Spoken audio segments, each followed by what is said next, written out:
Hello, in this video I'm gonna go ahead and show you guys how to find the summary statistics using R with Visual Studios. So let me go ahead and open that up. And I'm gonna go and click create new project. Select R project, the name.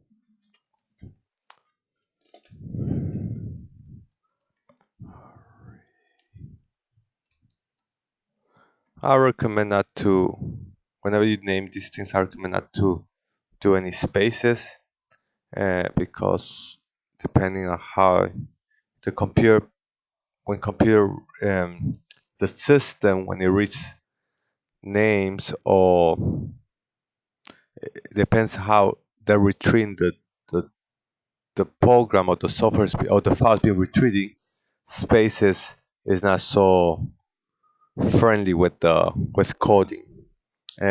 Sometimes it works, sometimes it doesn't work. For example, uh, you might be doing a program that you use Windows, but some other companies going to use your same program and use a different type of mainframe or something, and sometimes their space is not so friendly for computers to read or machines to read it. So it's always good to recommend not to put any spaces. I put the underscore right here. Okay. The location, I already have designated location for my files, so I just do it there, and everything else stays the same. Default check mark here, check mark here. Okay, click OK. Depending on your computer, it might load up faster or slower than mine. Just wait. All right. So here goes. Here's my code editor, and here's my um, console. I'm gonna go ahead and do it in my console. Uh, so you can see as what we do step by step. We'll see what's going on, and yeah. And I don't know if I showed this in my previous video, but this is the first thing that appears. Some legal stuff, and it says if you wanted, you can type demo to find some demos. You can type in help for online help, Q to quit. So that's pretty neat. That's something to good for you to check it out. Uh, so here I'm gonna go ahead and create some data. Now the R language uses vectors when assigning variables, such similar to the array structure that we use in other programming languages. So let's get this thing going. So I'm gonna go ahead and do. Let me go and clear this little clear interactive window, or Control L. So if I click here, I'll clear that. So that's pretty useful to have there. All right. So let's name the variable xData. Okay. Let's do. And I'm gonna assign that variable to be the following numbers. See, this C, will be my vector that I'm creating, and inside there I'm gonna have the following numbers: 2, comma 4.4, comma 3, comma 3, comma 2, comma 2.2, comma 2, comma 4. Okay, so that's gonna assign down there. And if you go here to your variable Explorer, you'll see that the variable, or the name of the variable data, have these numbers. Okay, this means that you have one column with 8 rows. So if I click here, this little symbol, magnifying glass, see, one column with 8 rows. Okay. All right, let's close that, leave it like that. All right. Now there's another way that you can assign, but the furthest one I show you is the standard one, the more common one, or the default one. Uh, and also, up when I select, what I did is if you haven't, maybe I should, if you want to write down, excuse me, if you want to write down the same thing you wrote down like before, but you don't want to waste that time to type it over again, just press the up arrow and it copies down. Excuse me about that. All right. So what I'm gonna do, so I press the up arrow and this up here is like little history. I could have also done the equal symbol, okay, and without give. Oh, no, it's just for the purpose to see it different. Let me make a y data. There you go.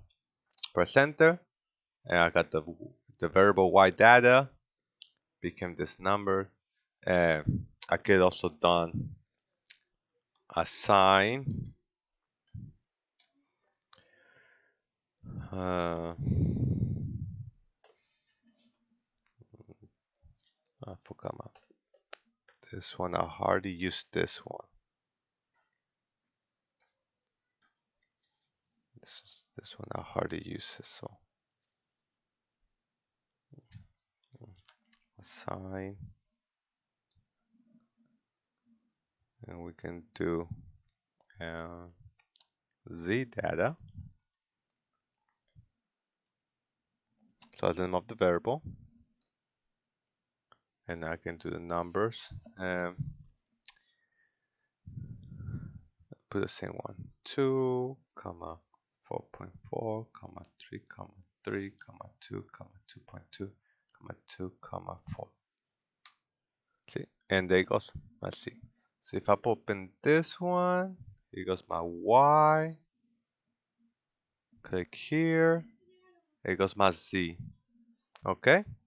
So here, so these are 3 different ways to. There's one way to do it, another way to do it, another way to assign. Okay.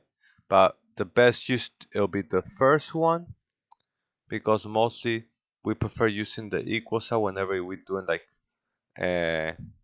assigning like variables or assigning values to certain function parameters. And this one, the same thing there. So this is the best one. So I'm gonna be using the first one, uh, but it varies on also on the way the usage it is. But for this case, I'm gonna be using the first one. All right. So now that we have that, let's get going. If you, for example, you want to find the mean of this data, let's do that. Let me clear it here. Okay, let me close here so we got a clean window. So if I want to find the mean of the X data, I will do the following. I will say mean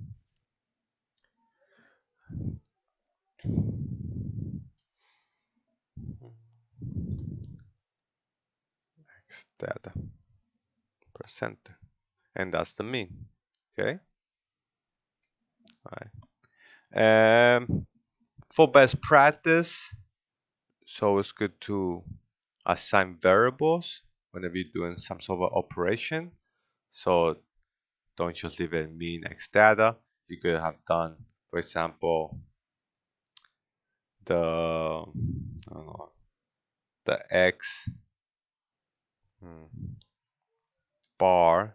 You can use the dot also to help you whenever you want to name something that is considered an operation.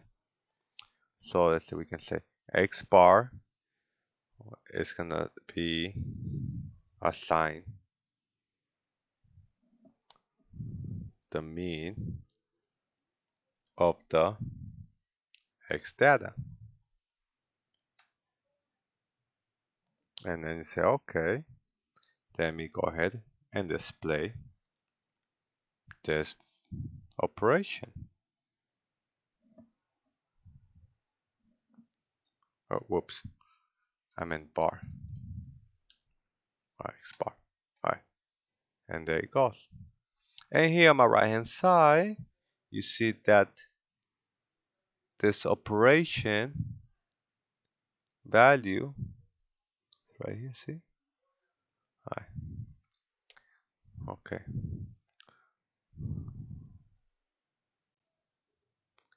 So the recap, so right here, I created this function or named x.bar. So whenever you want to create a function, um, you do the dot, and then the, the function that does the operation, and then where the data is coming from. Okay, so that's why this became a function. And you notice that here even the symbol changed. See, there's a little different symbol. All right, so let's go and continue on. So that's for the mean. And then we can find the median. Okay, I can say, for example, the x dot median. Actually, for purpose of, because if I use median, it might get confused with the actual command, or not for the computer, but for other users. So if you, for example, give this program to another colleague, they might mess it up. So I'll just keep it like this, yeah. X dot made, right? And I will assign it. And also I want the median, and that's what I was talking about. Sometimes I could have done it like this, but what happened? You might get confused, or your other colleagues get confused with this command. Okay, just be careful with those things. So best practice is to avoid those types of situations. All right, the medium of your X data. Okay, and it got created, it got saved here, and now I want to display it. Well, then I just type in X MED, and it displays. See,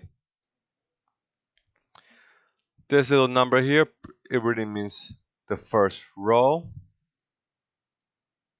Okay. Oh, actually not the first row. It'll be the first element. Actually means the first element. That means, for example, uh, in the X data, if I want each right here, just each of these little things are called elements, and it's just saying that in this variable you have this element, which is the first one, which it is because it's the only one there. All right, so that's the median. Let's see if I want to find the minimum. I can just type in min x data. That's the minimum, which it is. It's the lowest one of all. And then if you want to find the maximum, x data, that's the maximum number. If I want to find the range, the lowest and the highest, there it goes. So it's between, yeah, the lowest is 2 and the highest 4.4. Okay.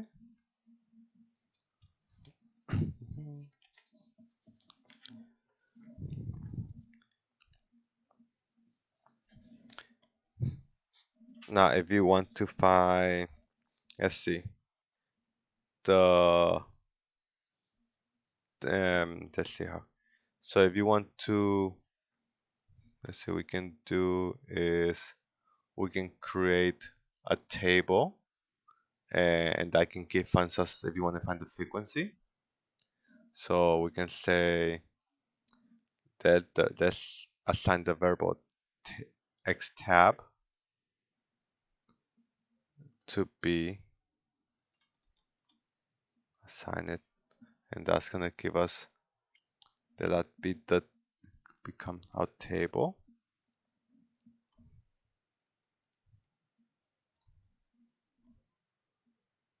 Okay, and it's right here. If I do X tab,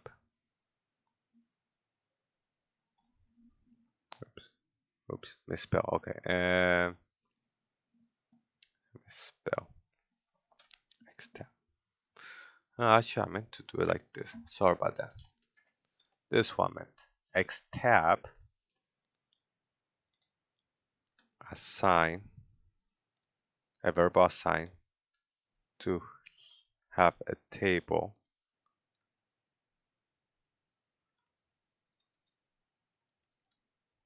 Okay. Oh my goodness. Misspelling all over the place. Okay. So now I created a table and I want to display. There you see. So there's a frequency table. So the command table is pretty much, or the function table displays or creates a frequency table. I could just set table x data and it will give me the same thing. Okay, straightforward. Now, if you want to find uh, what is the mode of this let's see, if you want to find, for example, the maximum, in other words, you can use the same command we just did. We can do mean, max, the minimum. However, all that's gonna come out with um, the frequency. So, for example, if I say, uh, where's the max? Okay, so this one is showing that the maximum number in the table, in this case, these numbers down here, the frequency is 3. So 3 is the maximum. So that's what it means. So you can use the same. So you can say mean x tab, and the mean 1.6 comes from finding the average of the frequency numbers. So you can also use that info, do it like that to find that information. Okay. I'm showing this because here's when we want to find the mode. When we want to find, if you want to find the mode from from your data, the best way will be create your frequency table and find it, and then find it from your table. Okay. So if I want to find my mode, for example, I can say, uh, let's see. Um, let's just put M for mode. Let's see. The mode from, let's see, name of the variable. We can say let mode of the X data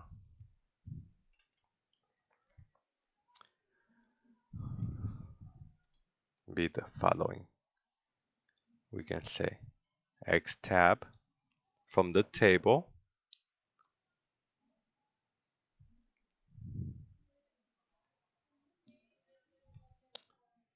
Look for the one that equals the maximum, and that will be your frequency numbers.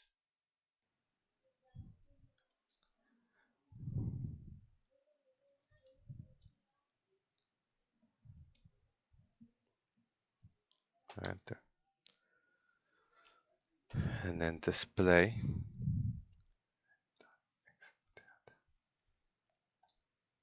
All right. So what it's saying here is that let's go ahead and assign this function. Let's have this function be named mxData or mode from the data be assigned, and go ahead and display from the table whenever the number in the table is the maximum. Okay, so pretty much from the table, look for the maximum number from the table, also not the frequency number. Okay, save it and display it here. Save it here. Okay, all right. Let's see. So we got that. Let's see what else missing here.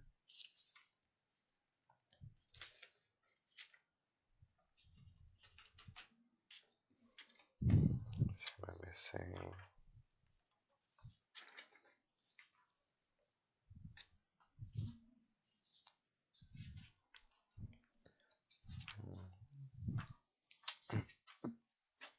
Okay, so now we can go and find the quartiles. So you can say if I want to find, for example, uh, your 80 percentile from this data, we can do quartile from the X data. That's where we're gonna grab the information. Look for the probability when it's 0.80.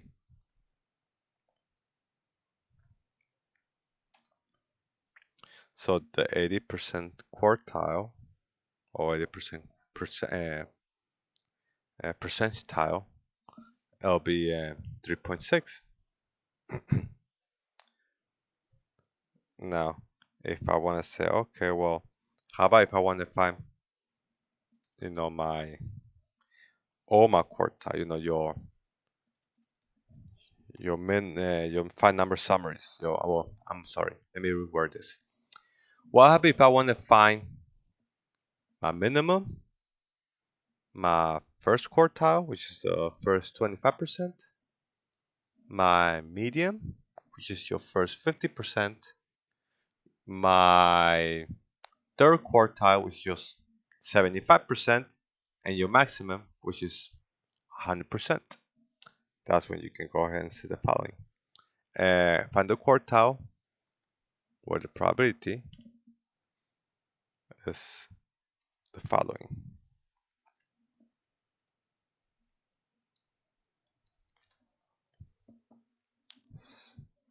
0, 0.25, 0.5, 0.75, and 1. Okay? So it says the quartile command helps you out to find the probability. And if you want to find your first, your minimum, your first quartile, your medium, your third quartile, and your maximum, you can use this command to help you do that. Your minimum is 2, your first quartile is 2, your 50% is 2.60, your third quartile, so your medium, your third quartile, and your maximum is 4.4. Okay. Now this will help you guys find. So here, that will be your 5 number summary right here. That's one way to find it. And lastly, another way to find your 5 numbers, your summary, is this command, which I personally like better. Just a straightforward. This one will tell you, see? the minimum, the first quartile, the median, the mean, the third quartile, and the maximum. So you can do it like this, or you can do it like this. This one is better because it's straightforward if you're just looking for your 5-number summary. This one is more useful if you're looking for something more that's not part of the 5-number, something you need, like instead of the 0 and the 2.5 and so on, you want the 0 and the 0.35 and so on. Okay? All right.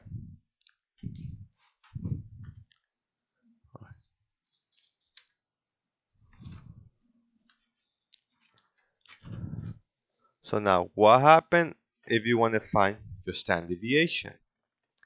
Standard deviation has the, well, let's start with the variance. You want to find your variance, it uses this command, var, and of course, x data, enter.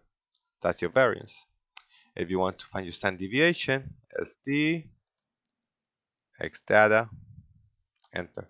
That's your standard deviation. Okay?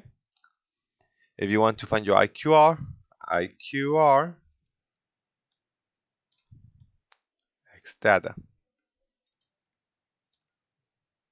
And that's your IQR. As you can see, the R language is pretty user-friendly when it involves statistics or analytical analysis. And well, that's pretty much it. Please comment below and comment of what you think about this video, any ideas. Also, anything, any comment will help me out so I can be able to, make it better, make future improvements. Okay? Thank you. Have a good day. Bye.